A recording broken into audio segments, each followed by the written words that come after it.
Hello, I'm Jennifer. I'm Mike. And I'm Andrea, and we're We're not not saints. saints, but we are learning from them, and we are enjoying our journey as we learn. At least I am. And speaking of learning and going on a little journey, our new saint today is Margaret of Antioch. And as I started studying and learning about her, I realized that she was also in a group called the 14 Holy Helpers. It's a tongue twister for me for some reason. Not the holy hens. I thought you were going to say the Holy Hens. We have a group at our church called the Holy Hens. Yeah, so it's the Holy Helpers, the 14 Holy Helpers, of which St. Christopher was in that group. And when we briefly mentioned it last week, we kind of skimmed over what it was. So I thought, you know what, if I'm going to mention the 14 Holy Helpers. Again, we better who is this group? And they were a group of saints. So why don't you tell us? Thank you, dear. They were a group of saints that people way back when would pray to, the whole group, during times of plague and illness. And actually, it started during the Black Plague. I think in Germany is where it all started. But during times of illness, they even prayed to these 14 holy helpers in childbirth, right?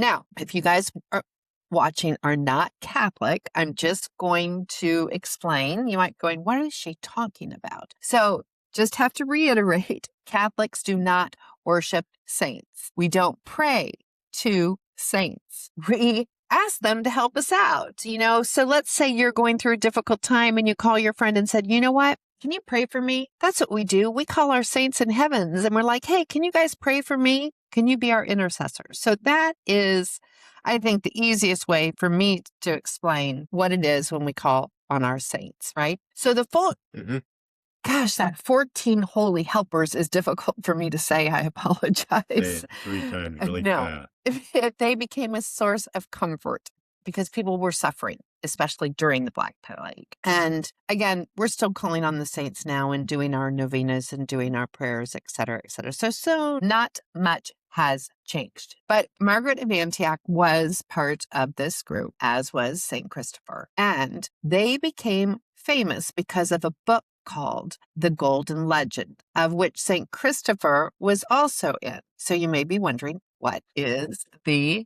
Golden Legend? And it was written by a Dominican friar back in the 1200s. And it's a book, it's a collection of stories, of saints, of feast days. It's not all factual, right? It's got tradition, it's got symbolism in it, and a lot of storytelling, because back in the day, a lot of people didn't read, so they told stories to explain, right? So both St. Christopher and Margaret appear in this book. Now, again, we don't take everything in that book as literal history. It's meant to teach faith through stories, not just facts, which brings us to the dragon.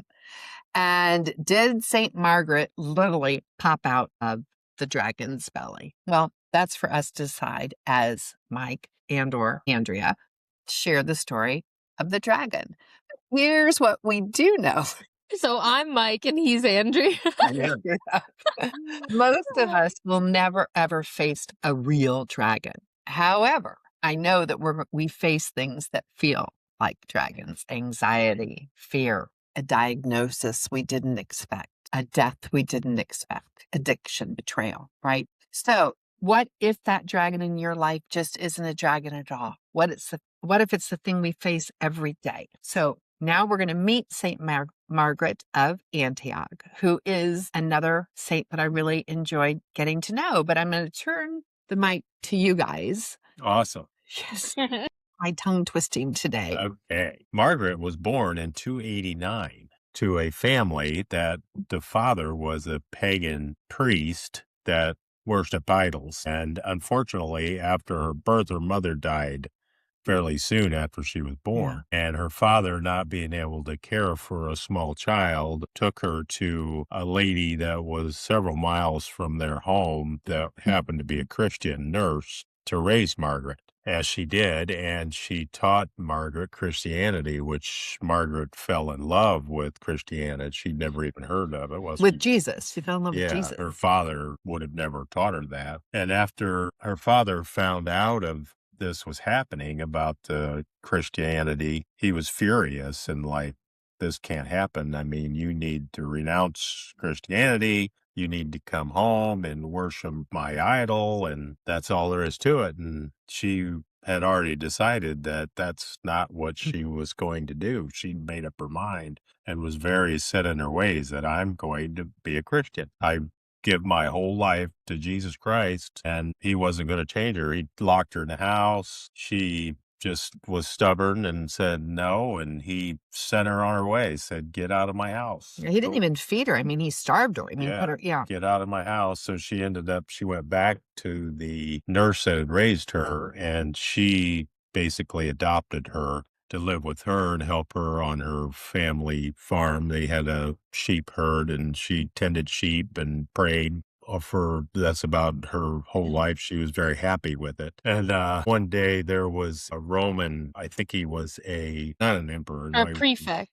He was a Yeah, prefect. prefects, a Roman hierarchy that happened by and saw her. And she was somewhat beautiful. And he said, I want to take you with me. You're going to be my wife. And she said, no, I'm not going to be your wife. Well, he wanted her to renounce her faith. Yeah, That's correct. Yeah, you will renounce your faith. And he was, back then, the Roman hierarchy they were used to people doing it. I said, do this, they do it. Yeah. Or Right. they chop their head off. So it always comes back to the head coming off. I know, read this, I'm sadly. like, here we go So again. if you're just now tuning in, go back and listen to our other episode where we discuss the Off with beheading. your head.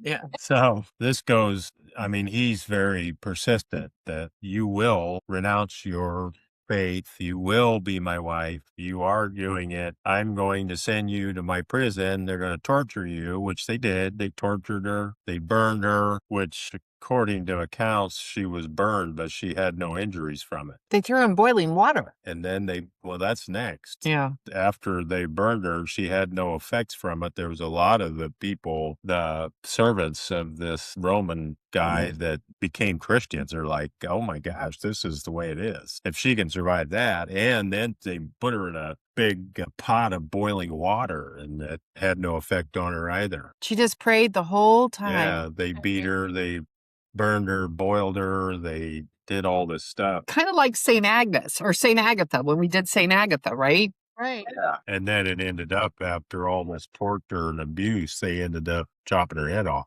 Yeah. And she was only 15 years old.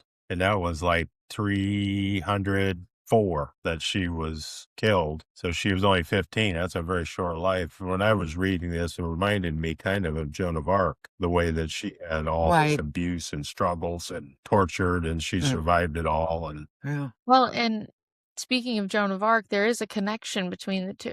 Yeah, I mentioned that when one of the saints that Saint Joan of Arc heard from was Saint Margaret of Antioch. Yeah. Mm-hmm. Well, in her trial transcript, in the condemnation of Saint Joan of Arc, Saint Margaret is mentioned more than 120 times. She was one of the voices that Saint Joan of Arc heard.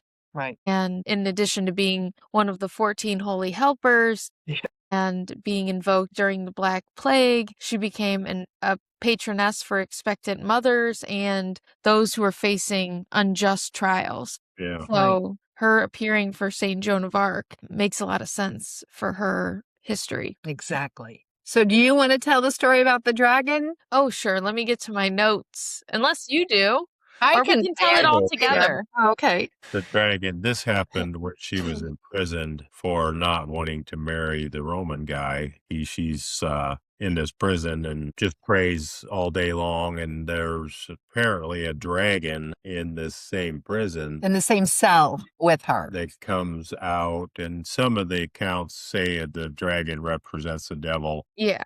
Some of it says it's a dragon, but so the dragon swallows her whole, and she has her cross in her hand. And when she's in the dragon's belly, the cross throws a powerful light and splits the dragon's stomach open, and she comes emerges. out. No blemishes, nothing. the dragon's dead. And she was praying while in the belly of the dragon. She was she prayed through the boiling, she prayed through everything. It's like she didn't feel anything. She kept her faith with her, whether it was she was praying or whether she was actually holding it in her hand with the symbolism of the cross. Exactly. And there was another one, Satan came to her cell and she killed Satan with a hammer. There's several of the pieces of artwork they have of her, shows her with the demon at her feet, and she has a hammer in her hand going to kill this demon. So it was not only a dragon, there was also the devil came. Yeah. In the artwork that I've seen, it looks like a black figure with long fingers and little horns on its head, like a devil's black thing. So yeah, I read about the 2 different encounters of the dragon, or actually, sorry, the devil, the one being the dragon and the other being a man. And there was one thing that I read about how she became the patroness of childbirth, and it was because her emergence from the dragon was seen as an image of safe delivery. So that was from the Raritan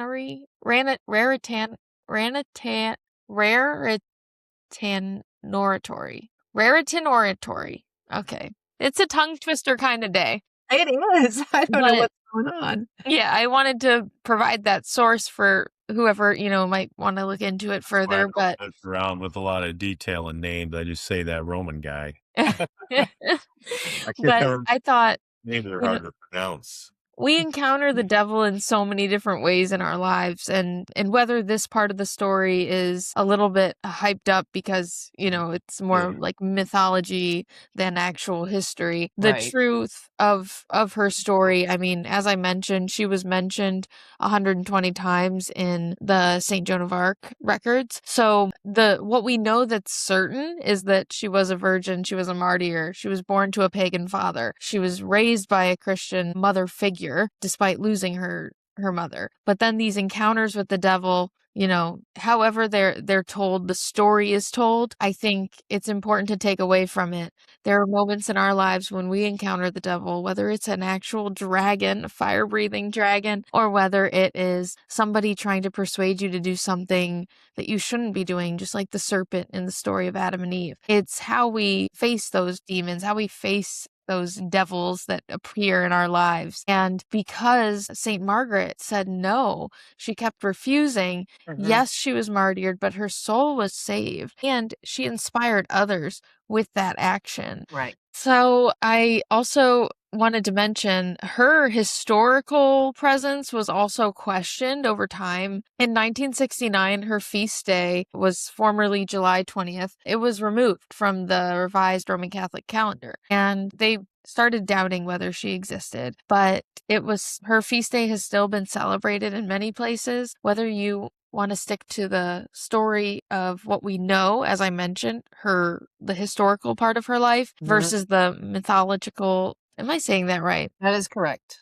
Mythology version. Once you add dragons into anything, it becomes mythology. But whether you want to stick to that side or the other, I think it's amazing. It was 1969 they decided we don't believe in this, even though we had people landing on the moon. Anything is possible in 1969. But her feast day continued to be celebrated. But I think it's just that, for me, it's the condemnation of Saint Joan of Arc where her name appears. That does it for me. It's like, obviously, she was a force and she was someone that came through for others who were suffering in similar ways. Well, the Eastern Orthodox also celebrate her feast day on a different date, but they also celebrate her. Right. Yeah. And I think for those listening to this story, if you're listening to the earlier parts of her story where she's growing up with a pagan father and then she returns back from being raised by someone else, believing something different, believing in something new that made others uncomfortable. I think it touches on something that a lot of us deal with today. And a lot of, the reason behind us doing this podcast, trying to be more accessible and more open with what we believe in. And instead of the storyline and the stereotypes of, oh, you're an idol worshiper and you're this and you're that. Yeah. I think it's important to touch on that. if you're in a family right now where maybe you believe in a different religion than your parents, I love that Saint Margaret's story kind of opens up that conversation, because in my family there's a lot of different religions being explored. Jewish, there's my mother she's Protestant. There's non-believers whatsoever. There's former Catholics. There's myself who goes to church. I'm still Catholic. So when you're in that sort of situation, either everybody's going to be kind of chill about it, for the lack of a better term, or you're going to have a lot of conflict because you don't believe what I believe. And sometimes you meet somewhere in the middle of all of that, where it's like, oh, let's just avoid these topics because we know we're not going to agree on this. And then you never talk about it at all.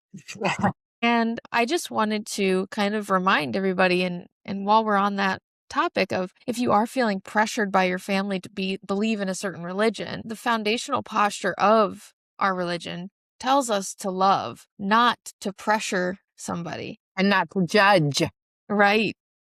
Have Are compassion. we talking about religion or politics? I guess we could be talking about both. But Saint Margaret of Antioch kind of brings this up for me because she was faced with a lot of challenges and a lot of people challenging her faith. And instead of pressuring them, she just continued to believe. And it was inspiring to some, maybe not to others. When she was pressured by her family, she continued to believe, but she didn't condemn them, even though they treated her the way that they did. Whether we're believing in the true story that we have verified or the mythological, like the dragon appearances and all that. Yeah. The bottom line is, you always want to love your family member as they are, not as you wish they were spiritually. Or maybe even physically or emotionally, because some people have other battles that they're fighting.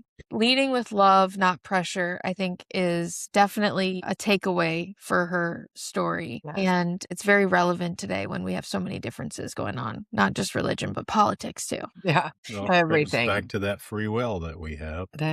Free will. Yeah. And you can, like, the thing is, you can also have an honest tension with somebody and express your differences and not totally break apart. We just had an argument today, didn't we? And we're here now. Me? Andrea and I did. He didn't even know it was happening. Okay. Mike was there too, guys. Okay. This is our life. Brad, I don't hear anything. So he tunes out whenever he has to. So what I read was, as we're studying this saint, what I read was that you can have these honest tension points with your loved ones, whether it is about believing in a different religion or something else. You must hold that humility and remember God's ways. And it is so hard to do that when you're in a situation where you're feeling upset, you're feeling angry, you're feeling all these things. And you have to respect that you're not going to see eye to eye right then and there. And that's really hard. You put to stop greed and is it really worth it? And remind the person, Jen's really good about this. You'll remind them, like, this is coming from a place of love, or this is my experience. I love whenever you say that, because it's like, it's almost disarming to the other person that it's like, well, you told me how you feel and now I'm telling you how I feel. I think it's really great that we're like talking about this saint even just today. Maybe that's why we had to have our tiff. Yes. Maybe it was Saint Mary or Margaret. Yes. And so having conviction and love both be present without canceling each other out. Yeah. And really like let that part sink in. Because when I was like, I did like a Google search. I was just like, when I read that part about Saint Margaret and her like not matching her family's beliefs entirely, I was like, how do we open up that conversation with our loved ones when we don't see eye to eye about religion? And it said the Google response was something like, about having conviction, but also having love. And so when I delved a little bit deeper into it, I really wanted to let that sink in. Having conviction for what you believe in and back up for it. If you've ever been in a debate, and back in high school, I know we had debates every now and then, you can believe in something and back it up. And that other person can also believe in something and back it up.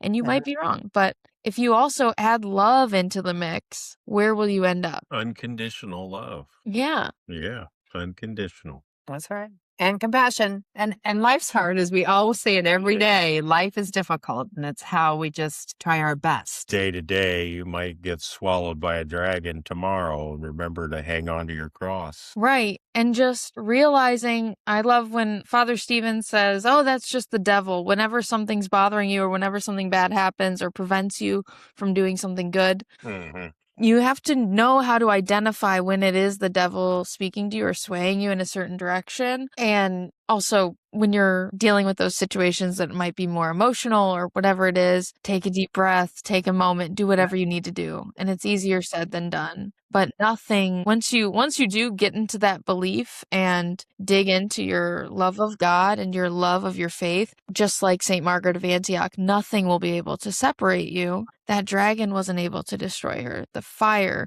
the torture that she endured. Water. Right. And I like a hot bath, but Yeah. Oh. And what I love though is that during You would all have of this, said, oh my gosh, Jen being tortured. She would have been like, can you guys turn that up? She would have been like, can I get some Epsom salt? Right.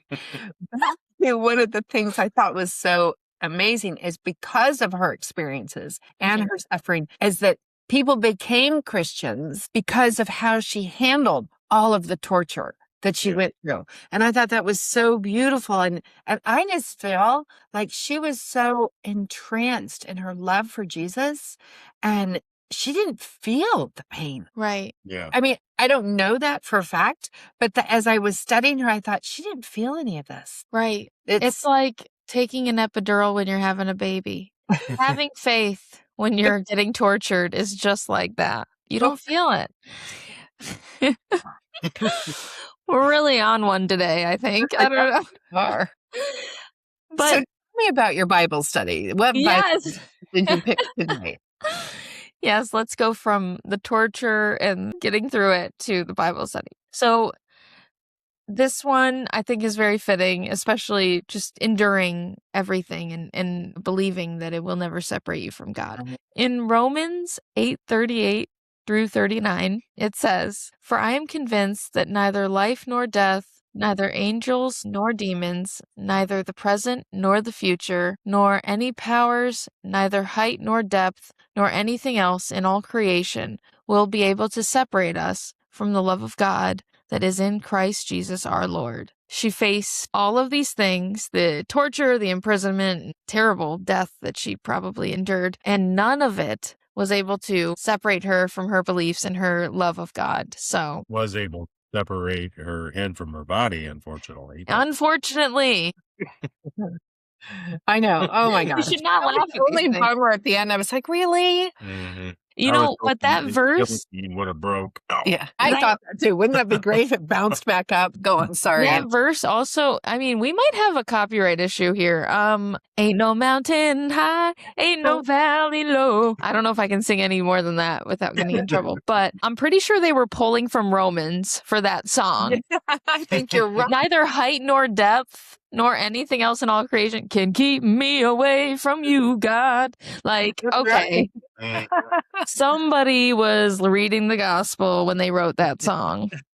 I said it here. And I'm sure it was first. That is a great Bible verse. So thank you for pulling that out today. You know, again, when as you know, earlier this week, I was having a hard time finding a saint, you know, because I loved Philip Neri and I wanted, let's do happy, happy, happy. And she came on and I liked learning about the Wouldn't say happy, happy, but the four holy, gosh, am I never going to get it?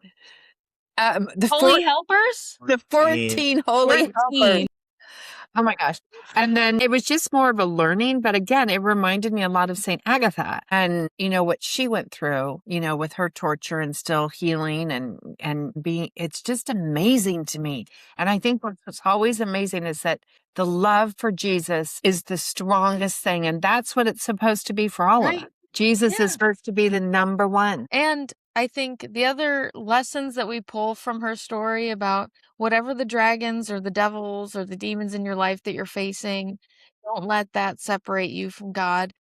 And you can have your convictions, but you can also have love. The church does not teach us that your family member is automatically lost if they don't believe what you believe. And your family member is also not automatically lost if they don't believe whatever politics you believe in either. No, You just need to have your convictions and hold them to be true and have love for that person.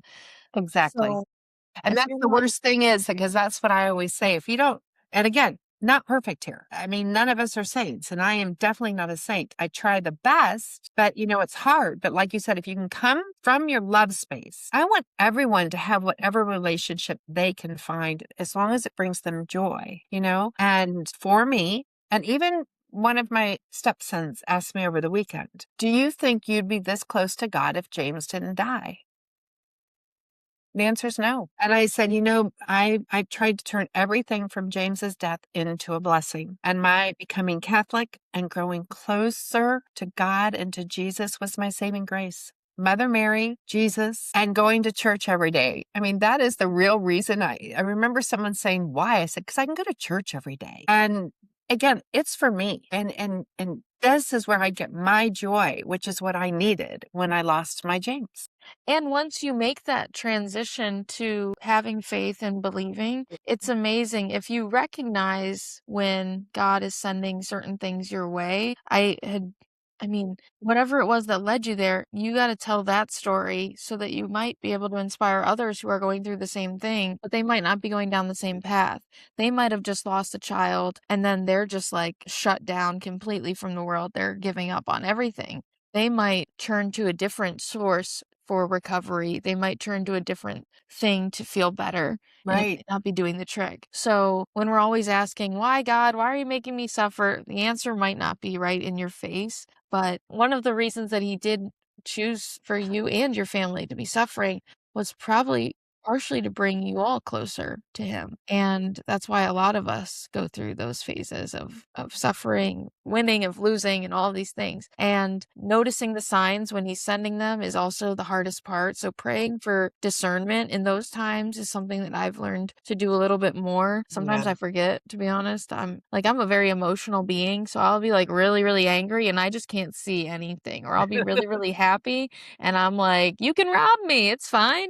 Like, I'm just like, I need to learn how to, obviously control a little bit more of those emotions not getting the best of me. But I was really angry the other day and I pulled up to my apartment and I thought, you know what, I better go over to the church because I'm not in a good mood. And before I looked back up to start my car and our priest was walking in front of me, like right in front of my car. And no sooner did he tell me, well, God knew, you called and he answered.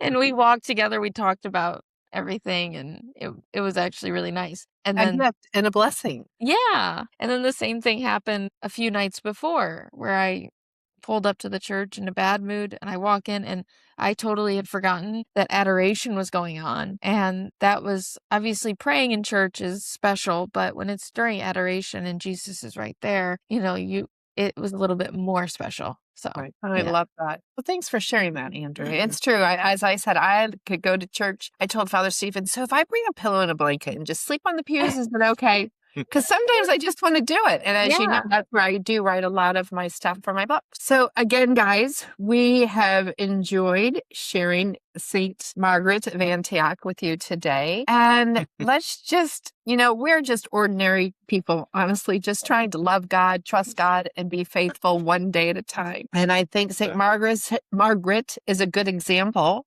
for us, or for me. It's just her love was powerful all the way to the end. Yes. Never lose your faith, no matter what dragons are against you. Exactly. Thanks again. Join us next week. And thanks again for all the texts we're getting and the comments. We love hearing from you. Peace See out. you next time. Bye, guys. Thank you so much for tuning in to this week's episode of We're Not Saints. For more of the We're Not Saints shenanigans and behind-the-scenes content, you can follow us on Instagram at We're Not Saints 1. That's We're Not Saints 1. Without the apostrophe. And be sure to follow us wherever you get your podcasts so you never miss an episode. We'd also love to hear from you. So leave us a comment or a review or contact us by email at we'renotsaints1@gmail.com. And if you'd like to have a great companion to your weekly saint studies with us, you can purchase a copy of my books. Are You There, Mary? How to Resurrect in Love After Loss, Finding Love in the Confessional, or When Vice Happens. Available as a Kindle version or paperback on Amazon. All these links will be provided in the description of this episode. And don't forget to tune in next Wednesday for our weekly dose of saints. God bless you. Should you read it again with more intonation? No. It was very Mike.